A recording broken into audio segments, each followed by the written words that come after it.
First off, I want to say Happy New Year, everyone. We've made it to a new year. I am your host, Isaiah. If you're new here, definitely check out my website, which is legionelitemotorsports.com. But we're going to dive straight into it. So what we're going to do today is we're going to do intake, and we're going to do a custom sort of an airbox with the stock system. You'll see, it's pretty interesting. So let's dive in. Alrighty, so first things first, I want to point out we went ahead and upgraded the intake. So basically, this one is powder coated black. This fits the stock setup a little close to the hood, as you can tell, but shouldn't cause any issues. What I plan on doing today, and you guys can follow along with me with this one if you like. You technically would not gain too much, I would assume. If anything, you might get a little bit of heat into the intake system, because technically this is cold air. But what we're going to do is we're going to discard the can. We're going to keep this. We're going to discard the can, and I'm going to show you guys how to do that.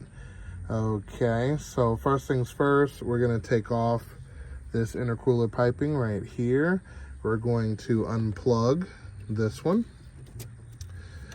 We are also going to, there we go. We're going to unbolt this can, which we have a bolt down here, bolt here, and a bolt right there. So we'll get this can out and we'll begin modification. But looks like someone didn't put the screw down there. No big deal. So what we're going to do is we're going to take all of that stuff out and we will begin.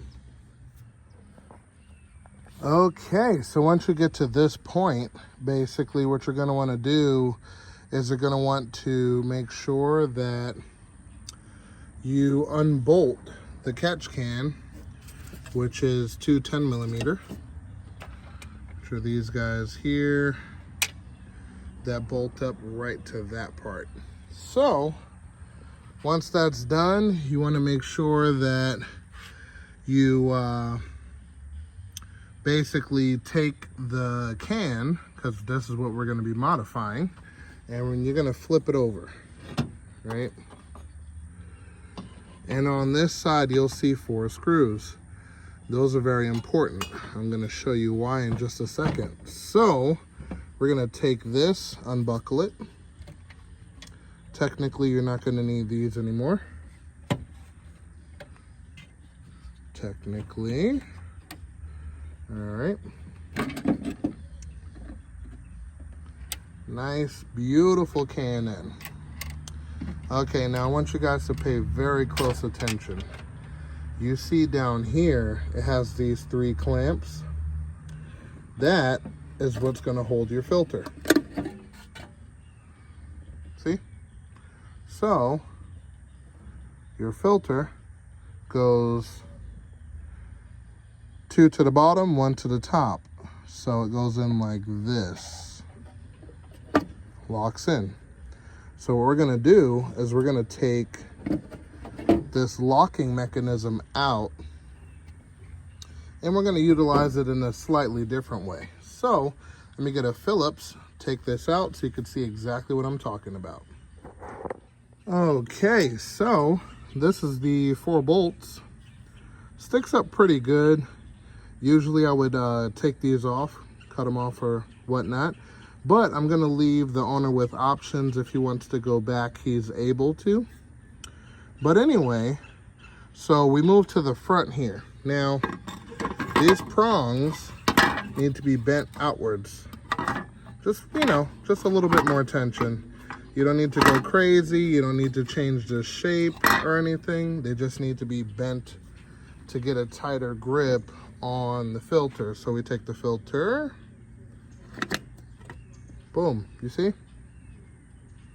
So that's the top part, top of the filter. That's gonna stay just like that. And what we're gonna have is technically an open element. And what we're gonna do is right in between, depending on where we put the screw, but we're gonna put 3 screws. You can put more if you like, depends how you feel. But 3 screws like this and 1 here. And then that's gonna go on to this piece. So you could see where the filter sits. You could choose the location of your bolts, drill your holes, and then you can go about the screws 2 ways. You can go self-tapper. You can do a wood screw, something that has large grabbing force, you know, unlike a regular screw that's fine threaded.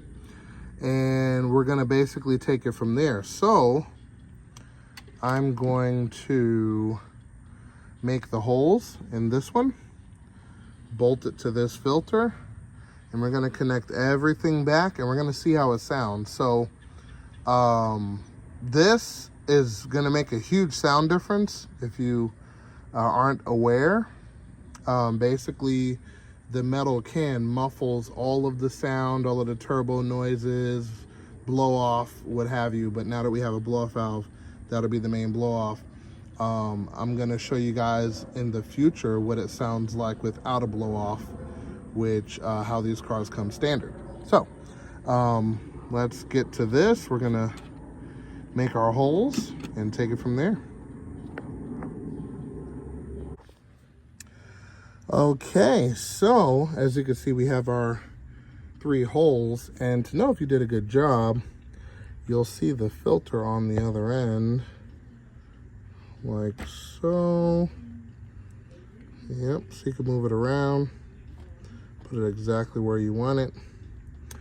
And if you're, you know, going by the marks that's already left there, it makes it easier to put the holes in the proper place, which is exactly what we did. So basically, we're gonna take some screws like this. Has a good grabbing surface. Also, if you wanted to, you could do a nut and bolt setup depending on where you put the holes. Probably a nut on the back side, then a bolt on this side, no washer, and grab a hold of the rubber. And if you have the paper filter, this part is actually steel, so it makes it even better. So yeah, so basically we're going to do that. So we're gonna put this in position, and we're gonna bolt this down, connect everything, and we're gonna go for a drive. We're gonna see how it sounds, what the sound differences are, and what the power level is.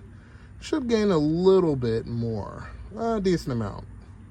At least something you could feel for sure. So, yep, so we're gonna take these screws, pop them in, and put it together. And in the long run, you'll have something that looks like this. We put the air pipe back, filter is on and tight, everything's plugged in, catch can's looking good. Yeah, so next thing we have left to do is to remove the excess screws that we're not using anymore and take it for a test drive. So, yep, so basically it should look something like this. Got the plate on the bottom, okay, and I've seen people actually take these pieces here and run a strap all the way to the top, not to you know, put holes in the filter. But what ends up happening is it slides all over the place, and it ends up damaging the sensor behind it. So this is definitely the best way if you're gonna do, you know, a slightly odd modification like this, but it works. So I'm gonna show you guys what the difference is. Okay, so we got the AC on. We're gonna cut that off for a second. We're gonna see how she pulls and how she sounds. All right, let's get the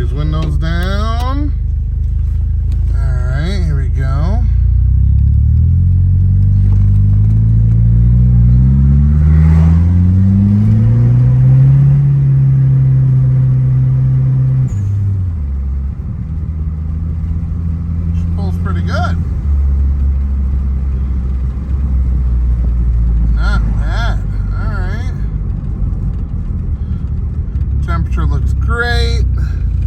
Not going crazy, but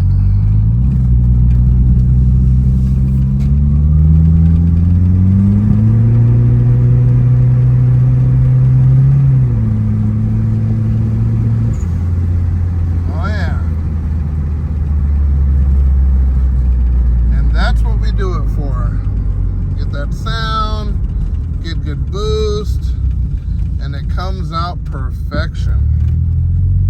Now remember guys, this is automatic, so it's slightly different, but works just as good.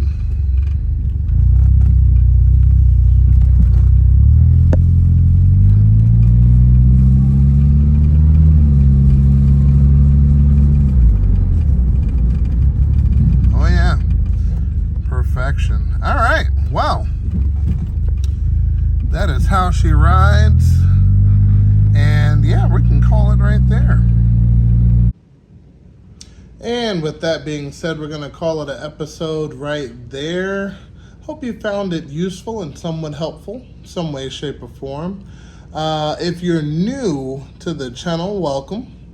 You'll see a lot of interesting things on this channel about this particular car in particular. So it's going to be fun. But 2023, we're going to be a little bit more active as far as taking these cars out on the road and see what they could do. So definitely prepare for that. But until then, guys, remember, knowledge is power. And I will see you guys next time. All right. Bye-bye.